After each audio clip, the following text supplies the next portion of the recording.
10h50, soyez les bienvenus, c'est l'instant R, la quotidienne des régions. 26 minutes pour parler de sujets qui vous concernent grâce aux rédactions régionales de France 3.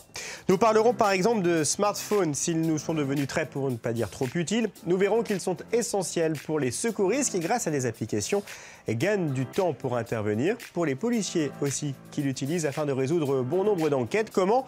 On en parle dans un instant. Nous nous intéresserons aux viticulteurs qui sont de plus en plus nombreux à privilégier les productions bio. Alors, par conviction, mais aussi et surtout pour répondre aux inquiétudes grandissantes des consommateurs vis-à-vis des traitements phytosanitaires utilisés dans les vignobles.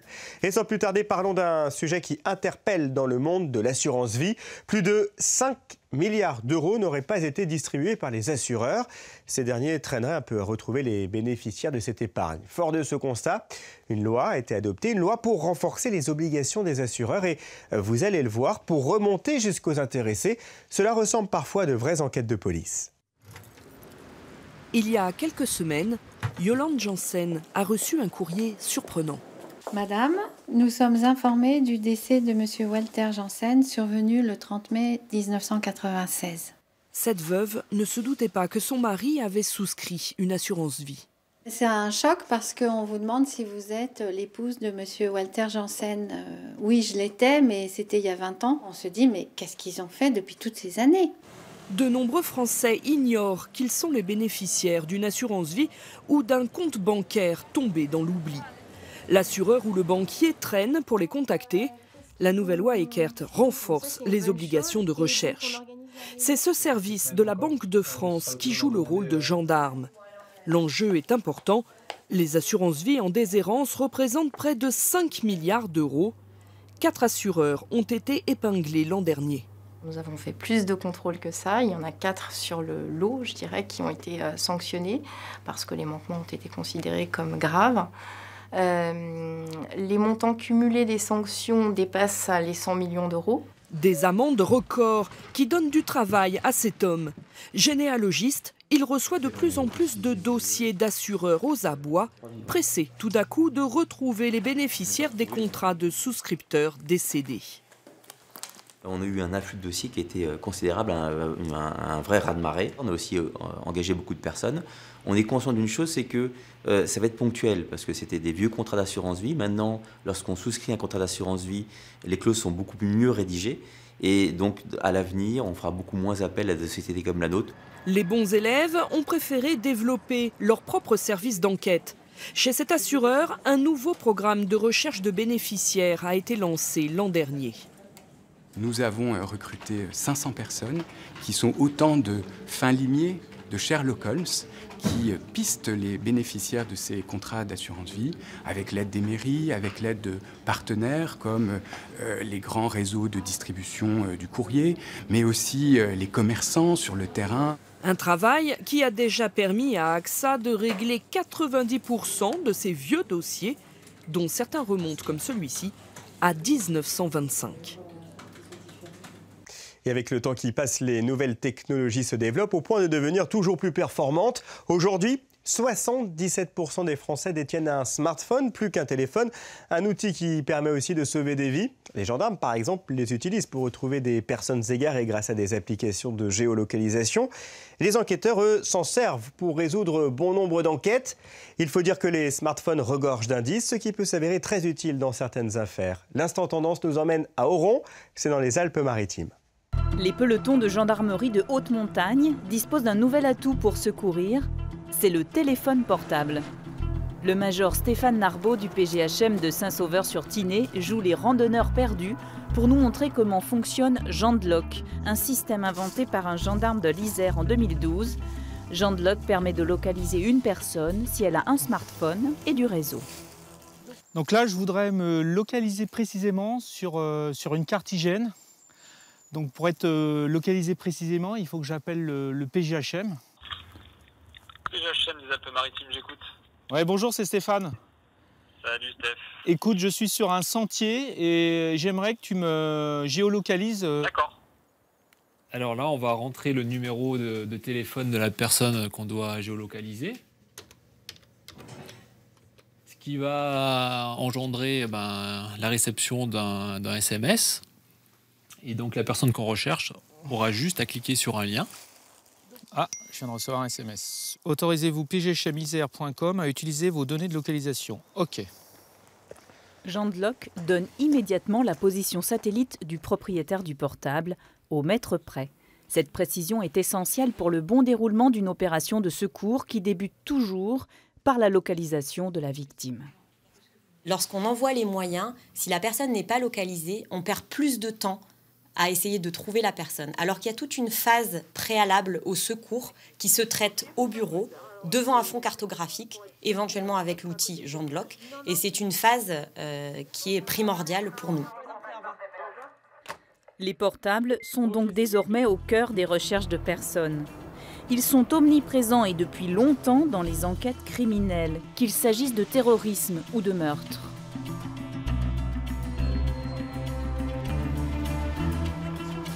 Innocent. Dans l'enquête sur l'assassinat d'Hélène Pastor, des millions d'appels téléphoniques ont été passés au crible. Un téléphone, lorsqu'il atterrit sur le bureau de techniciens spécialisés, on lui fait dire beaucoup de choses. Les lieux, les heures, les données, même supprimées, elles sont encore là. De quoi confondre des coupables.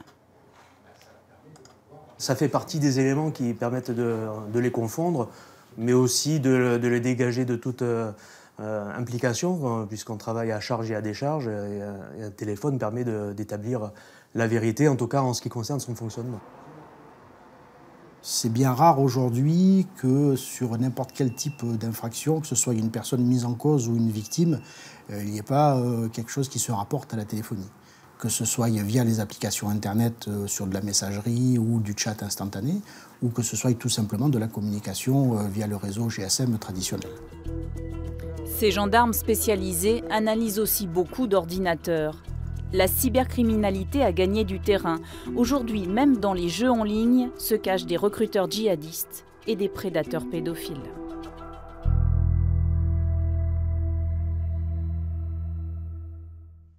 L'instant Vivre Ensemble est consacré ce matin à l'insertion professionnelle des personnes handicapées. Des handicapés qui sont 878 000 à occuper un emploi. Le travail représente un grand pas vers l'autonomie, même si l'intégration professionnelle peut être compliquée. À Nantes, un restaurant pas tout à fait comme les autres a vu le jour. Ici, la plupart des salariés, que ce soit en cuisine ou en salle, sont atteints de trisomie 21. Une expérience pleinement réussie. C'est une table gourmande et singulière. Au service derrière les fourneaux, ils sont 6, avec un petit quelque chose en plus. Comme Pauline et Caroline, Maxime, Anne et Antoine. Paul est trisomique 21. La cuisine, je mets leurs fruits peut-être.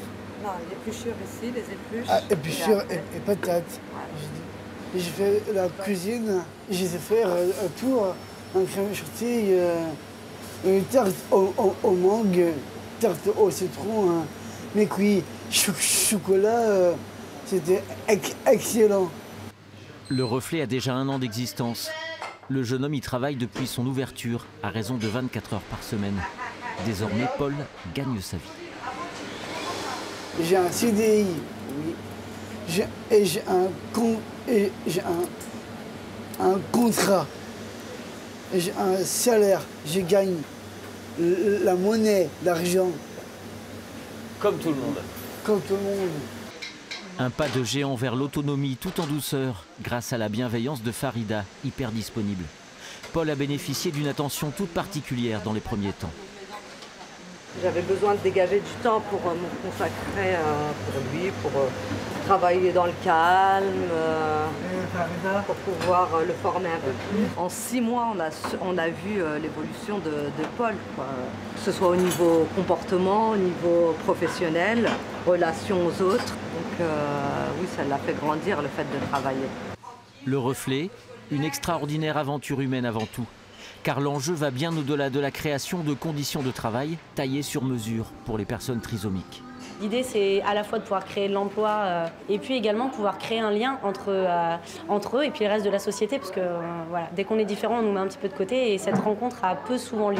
Et tant qu'on banalisera pas cette rencontre, le regard aura un peu du mal, je pense, à évoluer. À jeudi.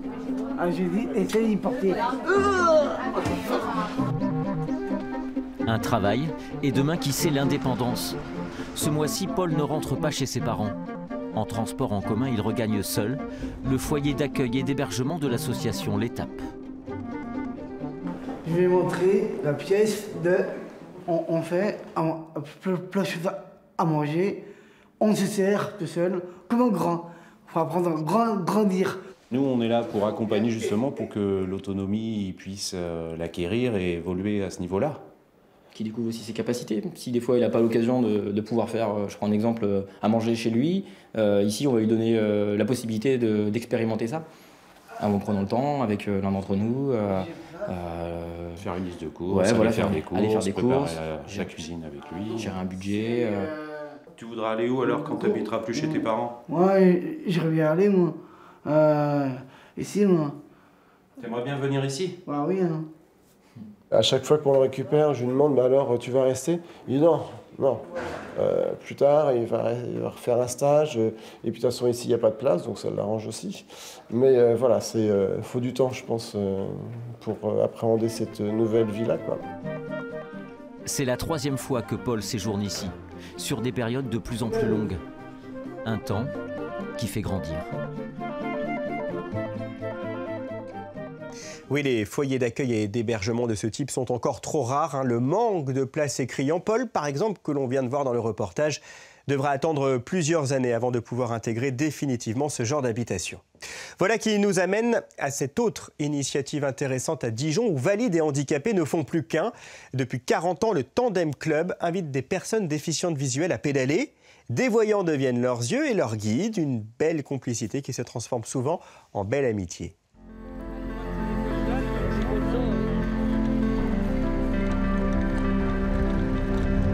Déficient visuel et valide, il roule à armes égales. Sur le tandem, ce sont les jambes qui font la force. Depuis 40 ans, le Tandem Club Dijonnais permet à des équipages mixtes d'unir leurs efforts autour de l'amour du vélo, du plaisir de rouler et de s'entraider. C'est la sensation de pouvoir faire quelque chose qu'on ne pouvait plus faire. Comme aujourd'hui, par exemple, il y a beaucoup de vent, donc c'est ressentir tout ce qui se passe autour, les bruits, les odeurs. Voilà, pour moi, c'est une sensation de liberté. Oui. Sur ta droite, il y a du céréal sûrement, je ne sais pas quelle sorte de céréales. Et puis après, sur la gauche aussi. C'est pas du colza, tu sens pas. Hein. Les membres du club se connaissent bien. La confiance est mutuelle, elle se passe presque de mots. Sur le tandem, on discute de tout, mais bien plus des choses de la vie ou du paysage que des pièges de la route. C'est une autre façon de ressentir les choses. C'est-à-dire que on ne pense plus à ce qu'on a au quotidien, c'est une bouffée d'air, comme on dit. On est ensemble, on rigole. Moi, ça m'a aidé à sortir d'une grosse déprime, tout ça. Et puis même, il y a des moments, j'ai eu des moments difficiles et tout ça. À chaque fois, on peut compter sur tout le monde, même sans demander, sans rien. C'est vraiment formidable, quoi. La solidarité fait partie de l'ADN du Tandem Club Dijonnais. Elle se vit sur le vélo, bien sûr, mais aussi dans la vie quotidienne. Ce jour-là, Denis Guidjaki pour ses démarches administratives. Bonjour. Je viens pour un petit renseignement. Cela fait maintenant plusieurs années que les deux hommes se connaissent et s'apprécient. Une amitié dont Jackie ne veut pas abuser. Il tente de faire un maximum de déplacements de façon autonome, mais pour Denis, épauler Jackie est naturel. C'est le club qui veut ça aussi, hein, parce que quand on s'engage dans ce club, on sait qu'on va avoir affaire à des personnes qui ont des besoins. Et les personnes qui restent là, c'est parce qu'il y a ces contacts. Parce qu'autrement, il y a des personnes qui restent peut-être que très peu de temps au club parce qu'ils se rendent compte qu'il faut donner peut-être autre chose que de faire du tandem, quoi. Le club vient de s'équiper de 2 tandems électriques pour soulager ceux qui commencent à peiner. Une nouvelle illustration qu'on ne voit jamais mieux qu'avec le cœur. Il est un peu plus de 11h à suivre dans l'instant R, la quotidienne des régions. Une rencontre avec 2 ingénieurs.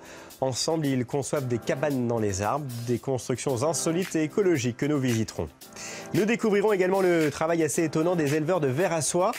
Patiemment, ils bichonnent leurs pensionnaires afin de les inciter à donner le meilleur d'eux-mêmes. Vous verrez. Mais tout de suite, je vous emmène dans les vignobles pour dresser un constat. Les viticulteurs sont nombreux à se remettre en question. Ils sont 1488 professionnels bio en France. C'est une tendance forte dans les crus classés, notamment à Bordeaux, où l'on expérimente de plus en plus des parcelles en bio ou en biodynamie. À Margaux, l'appellation depuis 5 ans a pris conscience de l'utilité de la biodiversité dans le vignoble. Quand la nature reprend ses droits, au château du Tertre, 5e cru classé de Margaux, on cultive la moitié des vignes en bio et l'autre moitié en biodynamie. Les sols sont travaillés sans herbicides.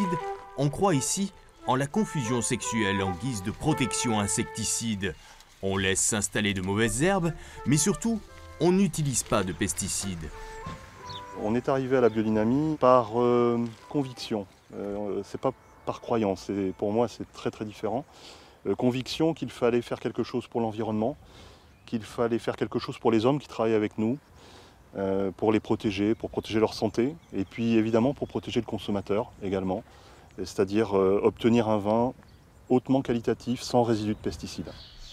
Prêle, ortie, osier, toutes ces plantes vont servir de tisane pour soigner la vigne et prévenir des maladies. Ce sont des plantes qui ont chacune des vertus différentes, et en fonction du millésime, du climat, de la pression des maladies, on va utiliser cette tisane en complément de l'apport de cuivre et de soufre. Sur l'appellation Margaux, on compte 65 propriétés, dont 21 crus classés. Pour répondre à la demande du consommateur, 20% des surfaces sont cultivées aujourd'hui en bio ou biodynamie. Moi, j'ai été surpris il y a quelques années quand, pour la première fois, alors que je présentais mon vin, on m'a dit « Est-ce qu'il y a du pesticide dans vos vins ?» Et je n'avais jamais réfléchi au vin de cette manière-là. Et on s'est rendu compte que c'était devenu une inquiétude sociale. Et donc, il fallait y répondre. Et je pense que tout le monde ici, à Margaux, en est conscient. C'est pour ça qu'on est parti dans cette démarche syndicale. Parmi les grands crus classés de Margaux, Château Palmer a expérimenté en 2008 la biodynamie et y est passé totalement en 2013. 3e grand cru classé, Château Ferrières, a été certifié bio en 2015. Cette démarche s'inscrit dans le respect de la vigne et des hommes. On arrive à reconstituer le terroir grâce à cette fraîcheur, cette tension, cette minéralité. On garde plus les qualités du sol qui vont s'exprimer après dans le vin. Ces vignes tenues en bio ou en biodynamie nécessitent souvent plus d'attention et de passage. Avec parfois un risque, lorsqu'il y a une grosse attaque de mildiou, la récolte peut être moins importante. Et aujourd'hui, 16 428 hectares sont déclarés en viticulture bio, soit seulement 1,4% du vignoble français. Alors après la viticulture, on va parler de sériculture. Comprenez l'élevage du ver à soie. Tout commence avec la culture de mûriers, des arbres dont les larges feuilles sont la seule nourriture de ces chenilles. Il faut ensuite beaucoup de patience et de passion pour s'en rendre compte. Je vous emmène à Lyon, la capitale de la soie. Ici, Bernard s'occupe quotidiennement de ses pensionnaires afin de leur apporter tout le soin dont ils ont besoin. C'est notre instant portrait. C'est un insecte domestiqué par l'homme il y a environ 5000 ans. Pas de ver à soie sans feuilles de mûrier. Tous les jours, près de Lyon, Bernard Perret récolte sur cette plantation de quoi nourrir ses quelques 20 000 pensionnaires. Il mange que ça et rien d'autre, c'est son alimentation préférée. Si on lui met autre chose, le ver à soie va mourir. Si on lui met de la salade ou autre chose, il ne mange pas. À peine cueilli, déjà servi. Ils ont un peu faim, bah ouais, parce que c'est 11 h, donc non, j'ai nourri plus tôt, c'est pas grave. Donc là, hop, c'est très rapide. Dans le sous-sol de sa maison, l'éleveur prépare et distribue les feuilles de mûrier en fonction de l'âge des vers à soie. Donc là, je leur mets de la feuille pratiquement entière, voilà. Des journées complètes passées à manger avec une gourmandise que l'on peut même entendre. 30 grammes de feuilles avalées en un peu plus de 30 jours. Au bout de 5 semaines, le ver cesse de se nourrir. Il va alors libérer son fil de soie, tisser et s'enfermer dans son cocon. À l'intérieur, il deviendra chrysalide. Et après, je vais tenir suspendu. Donc ça, c'est le fil de soie. Donc le ver à soie bave son fil de soie. Le fil se solidifie au contact de l'air. Pour Bernard Perret, cette passion remonte à une époque où il travaillait dans un laboratoire de recherche. Et c'est avec un ancien collègue scientifique qu'il s'est lancé dans cet élevage un peu original. La particularité du ver à soie Bombyx du Murier, Bombyx mori, est que le cocon qu'il va avoir fabriqué est fait d'un seul fil de soie que l'on sait défaire. On sait dévider le fil du cocon. Alors que d'autres espèces, qui sont des espèces sauvages, font des cocons que l'on ne sait pas dévider, donc on ne sait pas récupérer la soie. Donc ceux-là ont commencé à filer il y a une dizaine de jours, donc là je peux les récolter. Papillon à coupler, tiens, hop. Voilà. Trier, nettoyer. Les cocons vont enfin pouvoir être dévidés. Chacun est constitué d'un fil d'un seul tenant de 1500 mètres environ. Et après, par transparence, on va retrouver la chrysalide. Là, je démonte. Voilà. Et après, je lève ma machine et j'ai voilà mon cocon dévidé, mes cocons dévidés. Incassable. À diamètre égal, un fil de soie est 10 fois plus résistant qu'un fil d'acier. À Lyon, ancienne capitale de la soie, Bernard Perret propose des démonstrations dans la boutique d'un marchand d'étoffes. Aujourd'hui, c'est en Chine qu'est produit l'essentiel de la soie utilisée dans le monde. Mais notre éleveur veut témoigner. Celui-ci ne mange plus, lui mange encore. Puis on sort du cocon, il fait un trou, Il veut rappeler l'époque où la soie était aussi fabriquée en France. Je pense qu'aujourd'hui, quand on achète un vêtement en soie, on ne s'imagine pas tout le travail qu'il y a derrière. Même si c'est automatisé, on se rend compte que ça vient quand même de la nature. Et puis je crois que pour les enfants, c'est très émerveillant.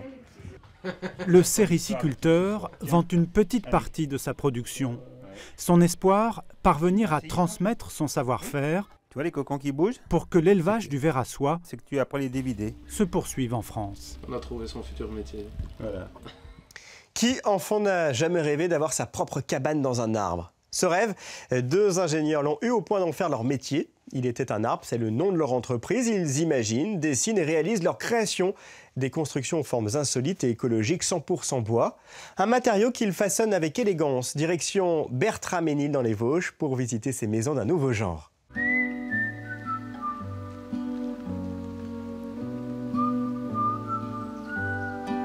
Cette chambre d'hôte de sorcière, c'est la première réalisation d'Il était un arbre. Ces jeunes ingénieurs de l'école du bois d'Épinal se sont spécialisés dans la fabrication de maisons perchées et insolites, entièrement vosgiennes. Ce que va rechercher la personne qui va venir habiter ces cabanes temporairement, cet habitat insolite, c'est vraiment le ressourcement, le calme et le dépaysement total. Donc il faut à chaque fois s'inspirer d'un univers, créer quelque chose complètement différent pour ensuite surprendre les gens. C'est vraiment l'effet de surprise qu'on cherche à chaque fois. Et d'émerveillement aussi, c'est aussi retrouver l'âme d'enfant qui est au fond de nous pour retrouver de l'émerveillement. J'ai passé ma vie à construire des cabanes, donc j'ai toujours été dans les bois à faire des cabanes et aujourd'hui c'est chouette parce que c'est un rêve d'enfant qui se professionnalise, donc c'est une belle satisfaction de faire des cabanes dans les arbres aujourd'hui.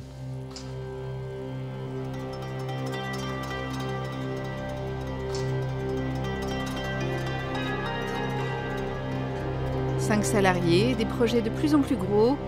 Ici, c'est toute une maison de 150 mètres carrés qu'ils construisent autour d'un arbre. Un arbre avec une histoire. Il n'a pas poussé ici, mais dans une forêt qui appartient au père de la propriétaire. Au départ, l'idée c'était d'avoir simplement une maison ronde. L'arbre s'est intégré parce qu'on a rencontré Simon de Il était un arbre, dont l'idée était de construire des cabanes dans les arbres. Et du coup, on s'est dit, pourquoi pas du coup faire l'inverse, amener cet arbre qui nous tenait à cœur dans la maison en construction. Il sera entièrement exploité jusqu'aux branches qui serviront à fabriquer le garde-corps de l'escalier. Pour les concepteurs qui ont tout juste 26 ans, l'aventure a commencé dès la fin de leurs études. Il y a un projet de faire une étude sur l'accroche des cabanes dans les arbres sur les arbres, parce qu'il fallait pouvoir caractériser comment est-ce qu'on allait accrocher une cabane sur l'arbre sans toucher à sa santé pour qu'il reste toujours sain. Et du coup, on s'est dit que ça pourrait être cool de pouvoir construire ces cabanes-là, perchées dans les arbres ou sur pilotis, ou en tout cas faire des produits chaque fois différents. C'est un peu un rêve de gosse. Moi, j'avoue que je n'en ai pas fait beaucoup quand j'étais petit des cabanes. Alors, je suis peut-être resté un petit peu sur ma faim.